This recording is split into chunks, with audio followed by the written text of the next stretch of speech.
Hello and welcome to a Blender tutorial. I am going to teach you how I make dice in Blender. I've spent a lot of time looking at a lot of videos, and so I thought I would take all that knowledge and just add it into one single video. What I think I've done here is created something that you can continue to use multiple different times with multiple different dice. And so the first part of it is a little time consuming, but every time you do this afterwards, it should be a lot easier and quicker to get the results that you want. So I've just kind of built this dice, and I'm going to go ahead and show you kind of the process to doing that.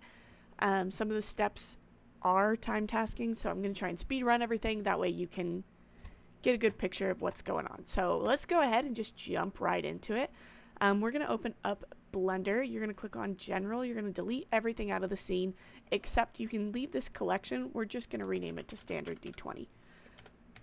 It's a good practice to keep things organized. That's what I'm looking for. So we're going to do that first, and the next collection I'm going to make, if you didn't see, I right click, click New Collection, and I'm going to call it Pucks. We're going to go ahead and go to Edit first, go to Preferences, and go to Add-ons, and you are going to make sure that you have these two things here: Add Mesh, Extra Objects, and Geodesic Domes. I'll kind of scroll through slowly, so that way if you wanted to make sure you have other things, or maybe what I have doesn't line up with what you have, I don't know. So just, those are all the things I have check marked. But like I said, these are the two things that you mostly want: Extra Objects and Geodesic Domes. Go ahead and exit out of that. Once you've added those, you shouldn't have to restart, but sometimes it's helpful to just save and restart and make sure that it's all there. So let's go to Add. We're going to add a mesh. We're going to go down to Math Function, Regular Solid, click that. Okay, it's going to bring in a little pyramid. We're going to go ahead and click this down here. You see it says Regular Solids. Open this up. We're going to move it to this, and huzzah! You have a dice.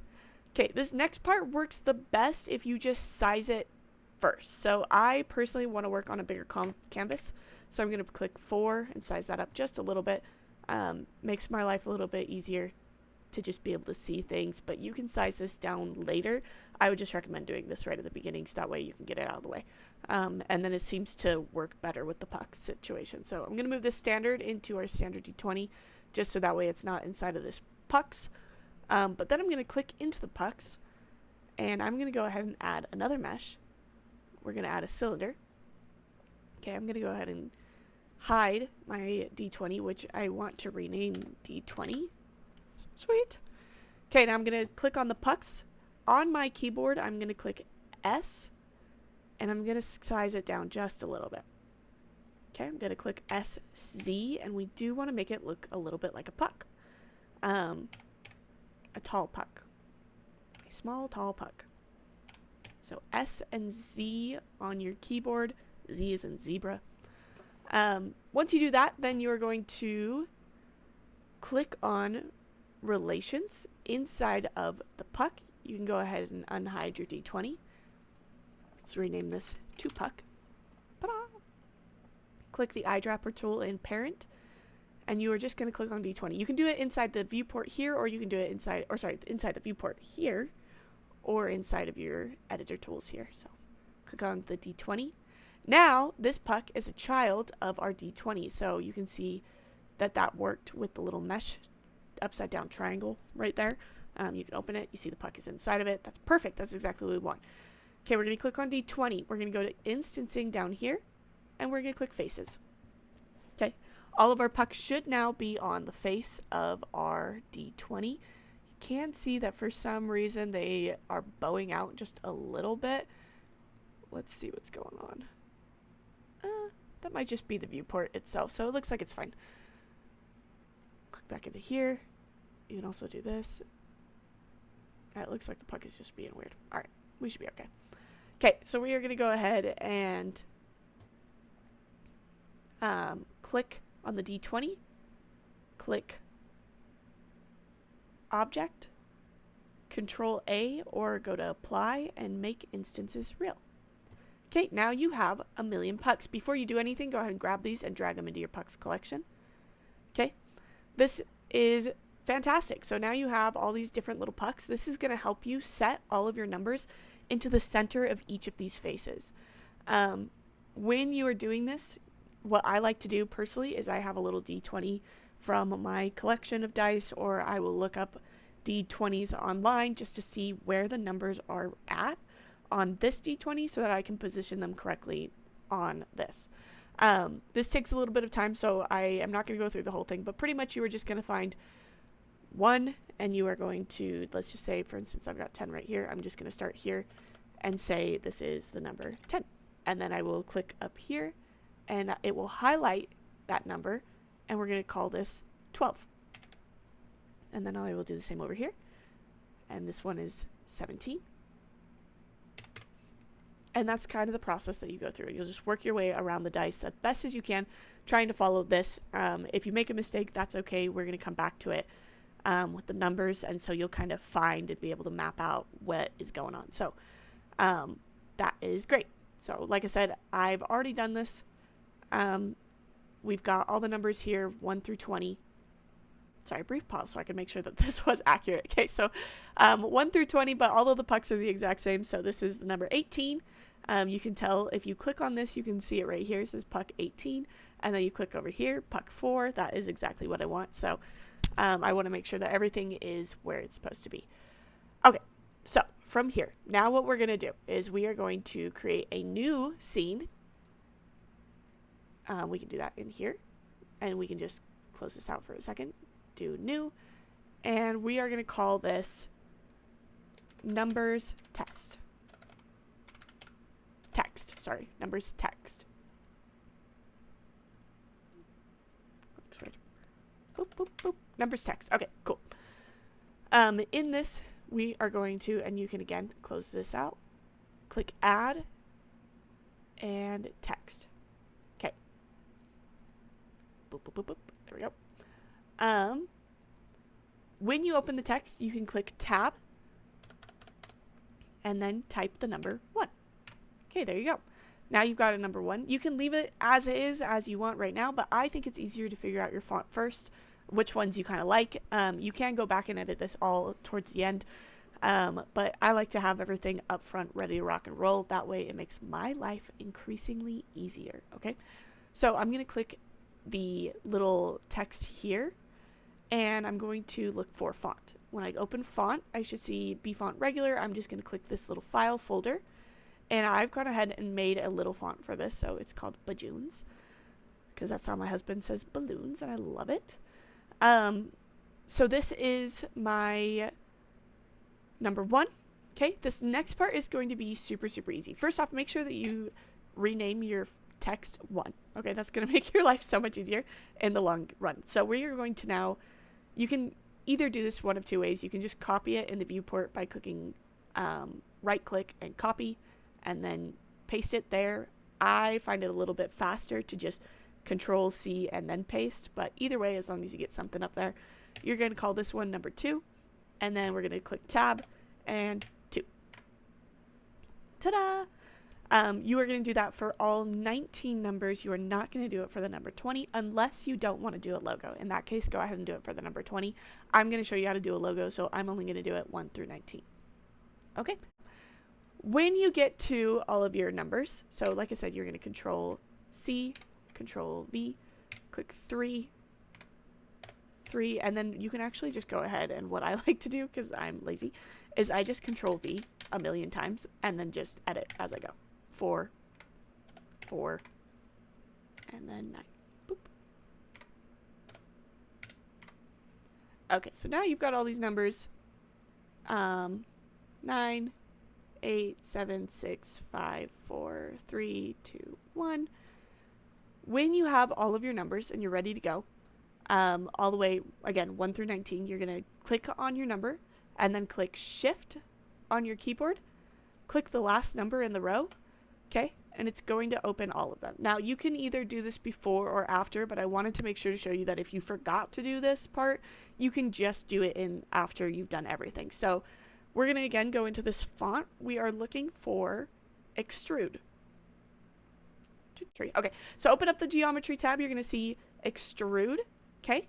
What I like to do is 0.1, or I think it's 0.015, When you go to click enter, don't click anything yet.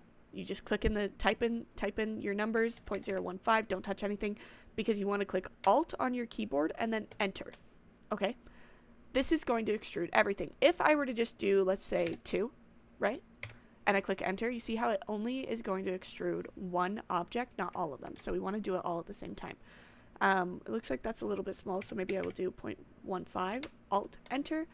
Perfect. So if you can see this green or red line on your screen, that is where, imagine that being a dice face. That's about the half. We want to have half of our font underneath that line and half of our font over top that line. That's going to create your extrusion in your dice. So you want to make sure you have that. So for a lot of D20s or anything with anything with the number 6 and the number 9, typically there is a way to differentiate those two numbers. With this set, I probably could just leave it as is and be fine, but honestly, I would hate that as a player, so I'm just not going to do that.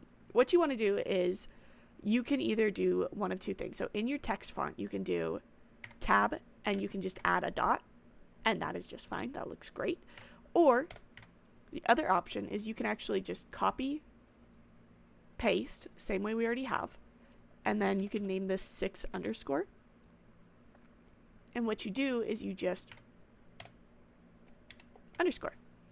And then you can kind of adjust that as you want, but I typically will just leave it until it is on the face of the dice before I start making changes. But then you've got a little underscore for your 6 or your 9. Personally, I'm a dot person, so that's what I'm going to use. That's what I prefer, at least on my D20s, and come on now, there we go. The other thing that I wanted to show really fast is when you make these dice, or when you finish your numbers, the first thing you're going to want to do is click the 1 through 19, shift to select all of them, and then you are going to right click on all of them, and you are going to set origin to center of mass surface. Okay, this is going to set your origin to the center of every single one of these. So if we were to look at, come on now, just like the number 1. Okay, you can see this orange dot. This is in the center of this whole mass. So number 2, same thing, in the center. Number 4, same thing, it's right in the center. That's super important. Okay, so now we can go ahead and unhide all of these. And then I'm just going to show you how to get this on your dice. So let's go ahead and we will start with,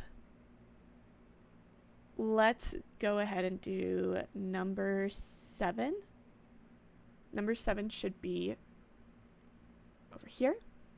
Okay, so we are going to have this puck open. You can, if you have it directly on your viewport, you can kind of center it, and then on your editor side, you can just show just the 7.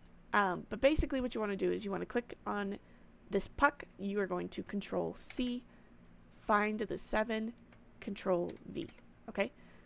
Now this puck specifically has a 0, so we can go ahead and on our 7 just 0.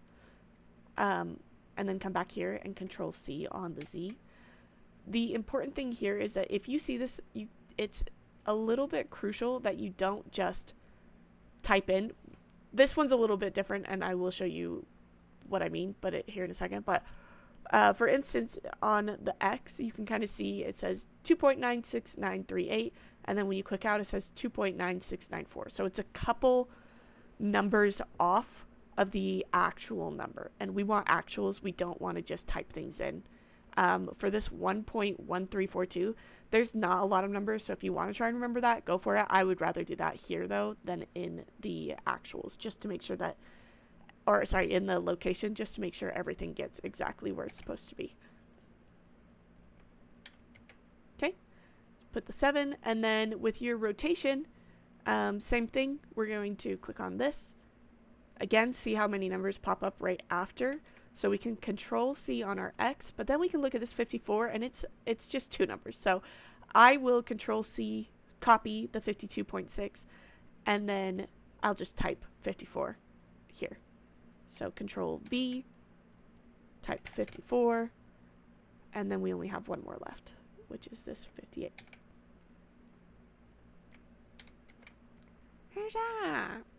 Okay, so now if we click H, we can see that we have the number 7. The number 7 obviously is, or at least on my dice, it's facing towards me. So we want this bottom to be on this line down here versus this line, because then I'm going to put the 17 right here and then the number 1, all this jazz on a bag of chips. How we fix that is we are going to go up here to globals, click normal, and then we are going to click R on our keyboard, Z 120. And then you can just press R, Z, I probably do like 5, R, Z, 5. Kind of like that. Okay, cool. So that's how you get that. If you didn't do that, let's just say you left it on globals, this is what actually will happen, is you'll click R, Z, 120, and it's going to be super wonky. And we don't want wonky dice. We want normal dice. So you want to click normal up here in the transform orientations. Otherwise, it's going to be wonky. So click normal. And then that also is going to help you with your x-axis. So, or not x-axis, sorry. Yes, x-axis. But it's going to help you move your dice. So, for instance, if I click G, X, I can now move it across here. Or Y, do it up and down. It is going a little bit side to side. So I'm sure that it's because it's not actually up and down. I have it off just slightly, so we can fix that with 5. And then grab. Oh, if you want to go backwards on your thing, you just do R negative, oh, sorry, RZ negative 10. It'll go backwards. And then, see, now it goes up and down.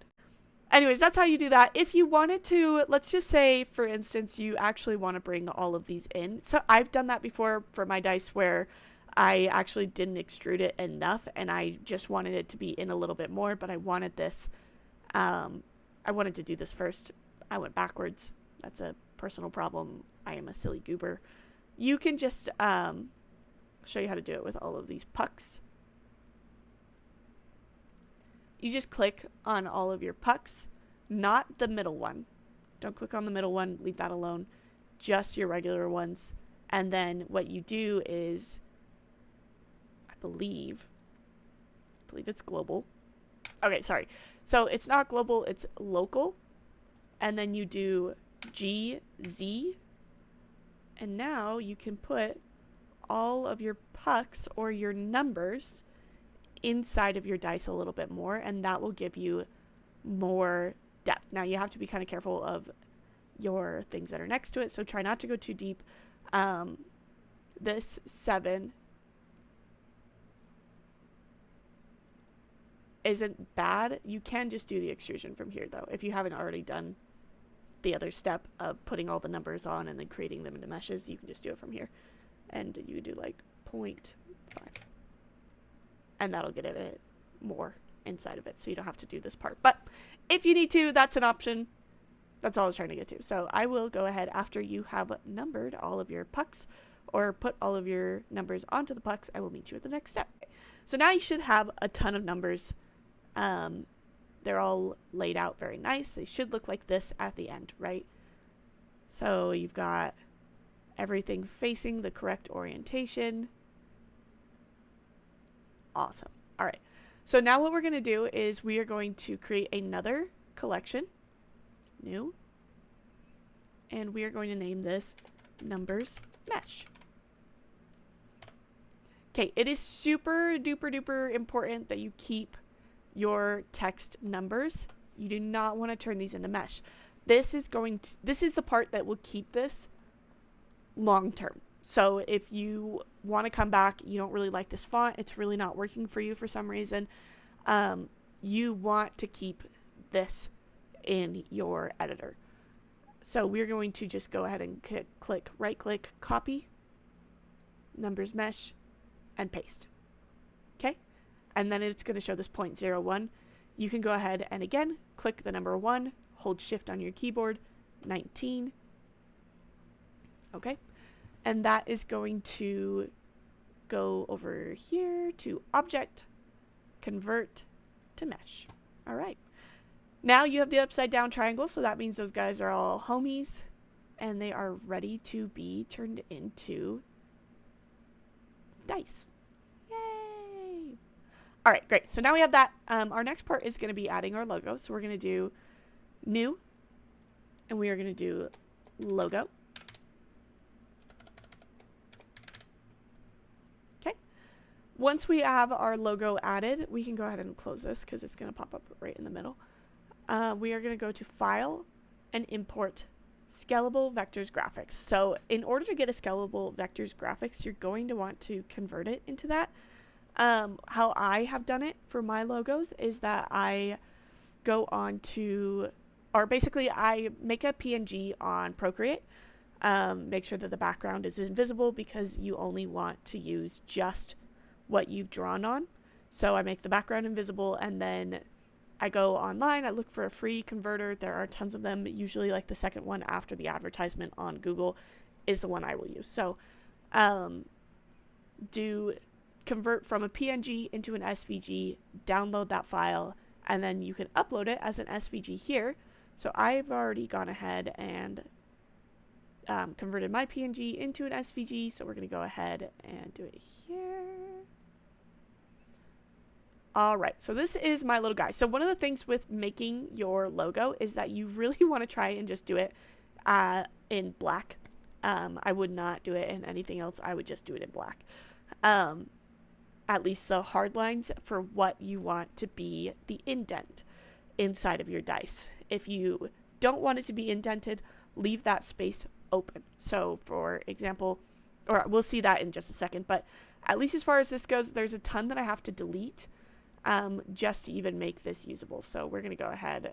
All of this, I believe, gets deleted. Boop. So long, my friend. Huzzah. All right, so see what I mean? So this area was black or like colored in kind of from my design. And then I've got these black lines. All of this is what's going to be indented on the dice. So if you're thinking long terms, this is the part that's going to get painted, are these black areas. Okay. So keep that in mind when you're creating logos. Another thing to mention is that these small lines, if I really wanted to make this into a printable dice, I actually wouldn't be able to get these small lines printed very nicely. Maybe after some trial and error, it's still something I'm learning, so it's completely plausible, but it's more likely that these glasses are going to show before these lines do. So the glasses and the beak at least. So yeah, anyways, so now what you're going to do is you're going to go into the curve, and I suggest doing this before you turn it into a mesh. It's a little bit harder when you turn it into a mesh, so just do this before anything. Same concept, you're going to click on the curve, click geometry, and then you are going to extrude. The extrusion for this is smaller than an extrusion for text, so if I do that same 0.15, oh, I'm a liar, it's bigger. Okay, so it's a little bit bigger. We're going to go actually just slightly bigger, do a 0.2. And then same thing as before, you're going to right click on your logo, set origin to center of mass. Okay, now it's all organized. Yay! Put that in the logo. We can get rid of this. Great. Okay, so same thing. You're going to put this now on your D20, if I can find it. There it is. Okay, you are going to find the puck 20 that you should have. And same thing, you're going to just copy. Oh, I'm a liar. Copy this. Paste it. Turn the pasted version, go up here to Object. Convert. Mesh. Logo. Okay, now you can go ahead and now you can do everything else that you want to do. So you're going to find your 20, copy, paste, copy, paste, huzzah. There she blows! Now this should be puck number 8, so again, we are going to want to rotate this Rotate with Z, do 120. Make sure your normals are set for the transform orientation. R, Z, 120. Okay, and then if you want to scale it up, you're more than welcome to. You just hit S, and then I don't press anything else. I just click S. So that way I can kind of scale it to how I want it to look. That looks just fine to me. You can use this if you wanted to, like if you wanted to do 1.5 across the board. Just make sure that you're typing in the exact same number. Otherwise it, again, just gets a little weird. Not that you can't do it a little weird. This is the one place where you can do it a little weird. And should probably do it a little weird. But for the most part, try and keep everything as even as you possibly can. So there you go. That is how to get your dice at least this far. And now we can go ahead and bullion. I did have an error with this number specifically, the 18, when I was trying to bullion. I will go ahead and show you what that looks like, because I'm going to show you really quickly what a couple fixes could be. But let me just show you what it's going to look like. So when we go to bullion, what you're going to do is you're going to click on your D20. I make a new scene and I call it finished. Okay, make sure this D20 is part of the standard collection. Copy. Oh, sorry. New D20. Boop. Bring the D20 in here. And you are going to do add modifier, bullion. We are going to do collection, but for this instance, I just want to show you what this 18 kind of looks like. And this is a problem that you might encounter at one point, so it's a good thing to see. Oh, it didn't do it! You see, this is my beef with Blender, is that sometimes it doesn't do what I want it to, and then sometimes it does do what I want it to, and it just depends on how it's feeling. And if I mess something up, which apparently I didn't mess anything up while I was making this, which is surprising because I did this about 8 different times. All right, so that's great. I'm so happy that that didn't happen. I guess we can go ahead and try and do the bullion for everything and just see if anything funky pops up. If something funky does pop up, let's say this was giving you grief, what you would want to do is go into the edit mode on the mesh object, go into edit, you would click A on your keyboard, select everything, and there are a few different tools you can use. You can do cleanup, fill holes, that's one I use. If you have a font that just has like an insane amount of vertices for some reason, and vertices are these little dots here. So they're what connects across and build faces out of. If you have one that has like an insane amount, like I have used one that it was incredible. The amount of vertices it had. Yeah, no. So if that happens, you can go into limited dissolve, mess with the angle, and sometimes that'll help clean it up. If it doesn't, I've cried before. It doesn't do anything, but it made me feel better. You can also go into face, or not face, sorry, it's normals. And you can recalculate the normals. Sometimes this works, sometimes it doesn't. Sometimes you just flip it in and out multiple times, and then somehow that works. Flipping it to the inside tends to work the most, but these are the only like things I've really found that work, if that makes sense. They just do stuff. They're helpful in some cases. Not all the time, but some cases. Otherwise, the other way to fix this is that you actually just would copy the number 1 and the number 8, and then you would copy this location. Show you really fast on the number 8. We'll copy, paste. Where are ya? There you are. Okay, and then you take this number 18, copy. Okay, now it's in. Again, you want to make sure this normal is set. You're going to press G, X, and then the nice thing is that you can actually see exactly where it needs to go, because it gets this weird like black shade on it. It looks like it's a little farther down than the actual 8, but you just and move it over to about where you want it to be. Ta-da! Okay, so now if you needed to, you could use this in place of this actual 18. You can delete the 18. Again, you'd want to put a number 1 over here. If you have multiple 8s that are just having this issue where things are not where they're supposed to be, again, you just take this 8 and move it where it's supposed to be. So that's one of the fixes. Now that we've done all that, we can go into Boolean again. So let me show you how that works. So you click into your D20, your finished one, add modifier, Boolean. It's going to give me a little bit of grief here, just so you know, so bear with me, but you're going to click collection. Make sure it says difference. Click on the numbers mesh collection, and then we wait patiently. Once that's done and it's not paused and making you wait forever in 6 years, what you want to do is go ahead and check if it worked by clicking this button. Huzzah! See, I did it! I knew it was going to be a problem. Hateful. Alright, see, that is so annoying. I did try to fix this before. The only fix that I was able to figure out was doing what I showed you, where I moved the 1 and the 8, and then it fixed it. Which is great, because that means I can show you my other one. So if it works, it's going to look like that. It'll just be indented. If it doesn't, it'll have that massive hole in the middle. You see how this one doesn't? Because it's fine. It's a happy little guy living its happy little life. Okay?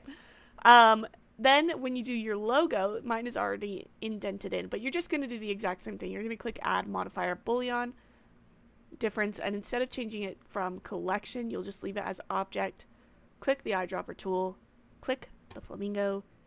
So once you finish this, now you can export this and throw it into a software. I'm going to tell you right now, the biggest problem I have with Blender is that when I'm trying to do these custom fonts, it gets so pissy with me. Like, you can kind of see on this 4 that I might have a couple issues. Sometimes it works and sometimes it doesn't. I know that the 18 was really giving me beef, so I think I'm a little bit more likely to have success on throwing this into Lychee for you and showing what that looks like. But like I said, if it's still beefing with you, you just click edit up here, click A to select everything, and the first thing I would do is just clean up and fill holes. Give it a hot second to make that all work out nicely, and then we are going to go ahead, go back into object mode, file, export, STL is what you want. You do want it to be a batch mode. You want it to only choose the object and selection only, so make sure that you have your selection when you are doing this. Pool Party Dice STL, I'm going to put this in Font Daddy. Don't judge me. You might not be able to see that, so it doesn't matter. Life is but a dream. When you get into Lychee, you're going to add your files. Okay, once your dice is in, oh, hallelujah, sometimes it's going to show up red. Mine did not. This is the best day of my life, in case you were wondering. What a day to be alive. Okay, so it didn't show up red. Oh, it did. Look, see, it's got structural errors somewhere. Somewhere it has a problem. You just click repair 3D model. I use Lychee. You can use whatever. Chidubox is fine. I just have more success on Lychee than I do other engines. So, see, it says 8 holes are fixed. This model is not fully repaired. 1 or more errors remain. I almost guarantee it's not 4. It's hateful. I'm not really going to be using this though, but essentially this is what it should look like. And then what you do is, if the object is repaired, do not try to print it without it being repaired. Try and fix it first in Blender and then come back and fix it here. What you want to do is just, you can scale it to whatever you want in here. And then what I personally have done is I will save the scene with my testers, right? All my different scales. Once I figure out which scale is my favorite, I will take that object, I will save it, the scene, I export it as, I believe, an original mesh or something. I export. Oh, great. Yeah, as long as it says STL right here, that's what you want it to say. And then I'll throw it back into Blender, and I will take the dice in Blender and size it up to that scale, if that makes sense. Because sometimes what will happen is you'll be working in here, you'll be trying to scale things, and it gets weird. I don't know why, but sometimes these fonts don't stay where they want, like the actuals don't work. Doesn't happen to everything, but that is how I have curved around that, is I just redo it all inside of Blender. So yeah, that is dice. Thanks so much for watching, and if you have any questions, feel free to reach out to me. I'd love to answer them. Or if you're having an issue, maybe you followed along and one of your fonts is just being wonky, you can also email it to me or send it to me, DM me, and be like, hey, this font is wonky as heck. Could you take a look at it? I would love to help you. So go ahead and reach out to me, and good luck out there.